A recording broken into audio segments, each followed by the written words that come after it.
So last time I talked about the history of the Knights, and tonight I'd like to give a little bit more history of the Knights, just a selected period, and then talk a little bit about the emblems that we have for the Knights of Columbus. So I talked a little bit in chronological order, but not completely, and I'd like to talk a little bit about the 40s and 50s and what went on with the Knights then, because there's a period of great growth post-World War II.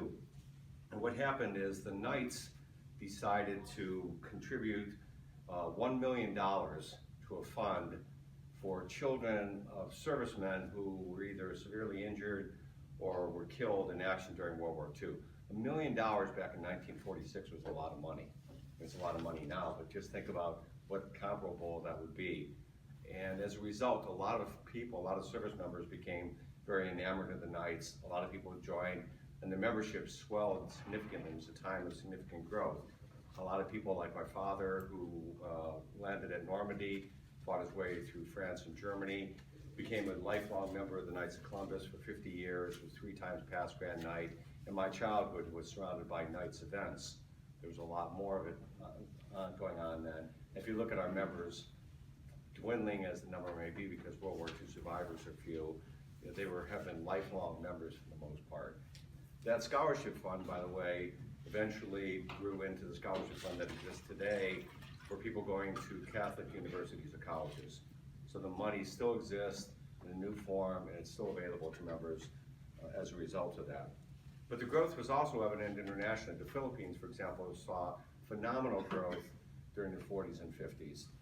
From post-war until 1955, they saw a growth of about 50 different new consuls there, which on an archipelago like the Philippines is very difficult to do. And so there was tremendous growth internationally as well. With the end of the war, though, the attention of the order turned toward fighting communism, the threat of communism. Communism, for those of you who aren't completely aware, professed a godless society. God had no place in the society of communism. And the Catholic Church obviously wanted to fight that, as did the Knights, and so the Knights pledged a considerable amount of money to help fight that. And they were especially supportive of Archbishop Fulton J. Sheen, who was arguably the first TV evangelist. He had a national following, millions of people followed him on TV. If you've ever seen him, he was absolutely a marvelous performer, as well as a very excellent educator. So if you get a chance to see him, if you haven't seen him, his videos are available, and he was absolutely wonderful. In addition to funding him, the Knights of Columbus also distributed thousands and thousands of his pamphlets against communism. At the same time, the Knights of Columbus funded hundreds, literally hundreds, of radio station programs and radio broadcasts throughout the country. So the Knights were very deeply involved with the work of Bishop Fulton J. Sheen and the fight against communism. By the way, does anybody understand the relationship between South Bend and Bishop Fulton J. Sheen? So Bishop Fulton Sheen, as you know, was the first evangelist. He's called Venerable now. And it turns out that we have an auxiliary archbishop, Daniel Janke, who is also Bishop of Peoria. And Bishop Janke was here at Notre Dame. He was a priest here, became auxiliary bishop, was then moved to Peoria. And he was the one that initiated the cause for sainthood for Fulton J. Sheen. So it was one of our priests from our community that went there and started that. And he is, in fact, in charge of moving that progress forward.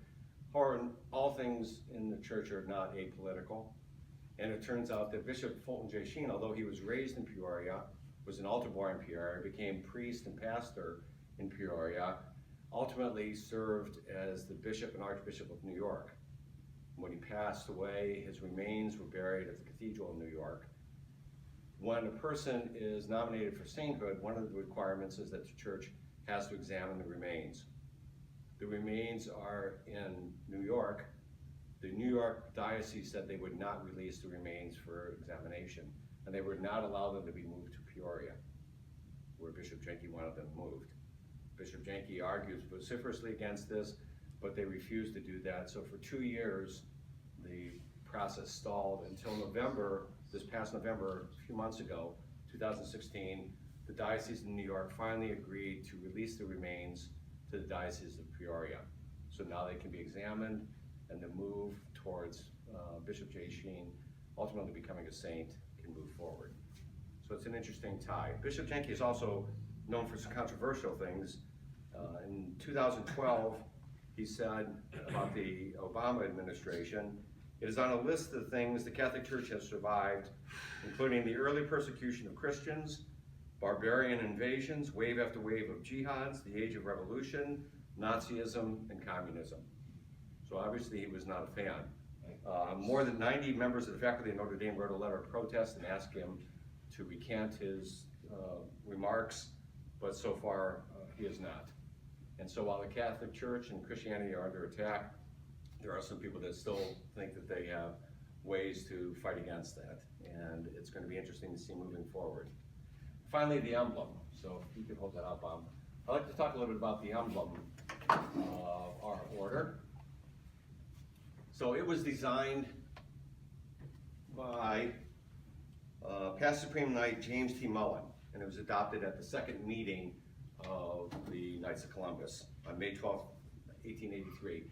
And he used the shield because obviously knights were known for using shields, and because we're knights, it seemed appropriate for him in designing a symbol for us to have a shield on there. And the emblem consists of this shield here, mounted behind a cross. And the cross is known as this cross here is known as the Forme cross. It's also known as the cross pate, and sometimes as the Malta cross. So it has three different names. It's the same secular sort of symbolic idealization of the cross of Christ. And on the symbol are three different things. There's a fasces, an anchor, and a dagger. Right? And the fasces, F-A-S-C-E-S, is this bundle of sticks with an axe in the middle of it.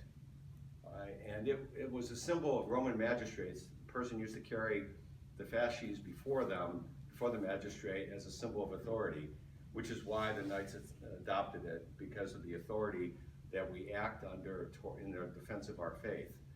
Anybody else know where fasces can be found? I'm sorry?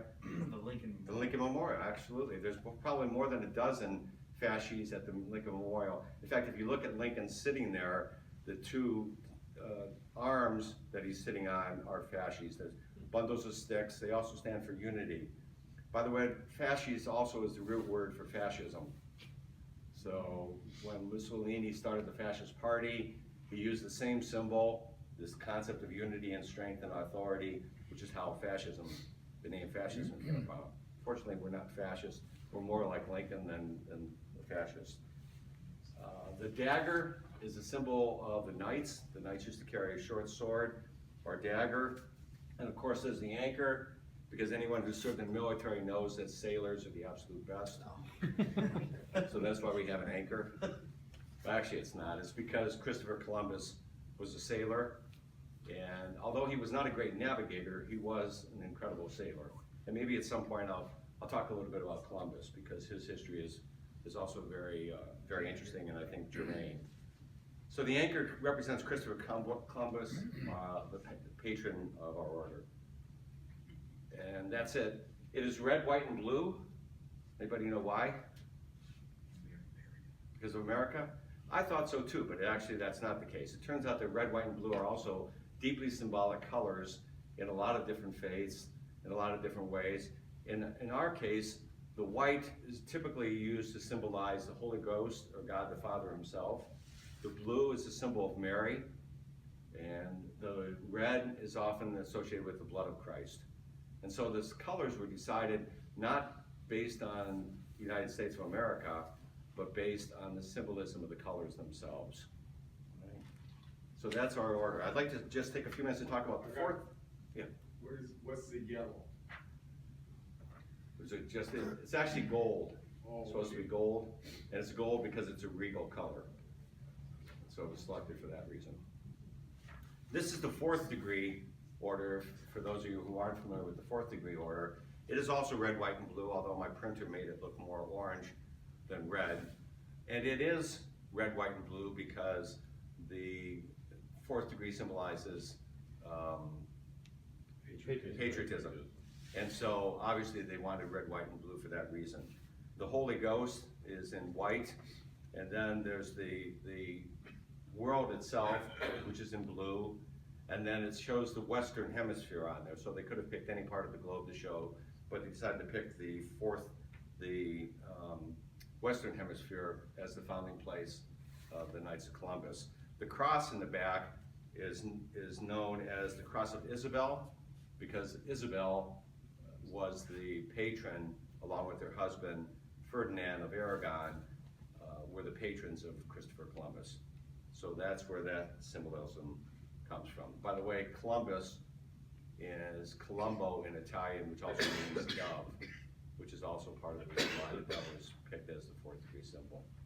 So just wanted to share a little bit of history, symbolism. Next time, I'll probably talk a little bit about these things we wear around our necks called jewels. So there's symbolism behind each one of these, and I'll talk a little bit about that. For example, the lecturer has a quill and a lyre, and I'll talk about that. By the way, lyre, I just want to point out, is L-Y-R-E, not L-I-A-R.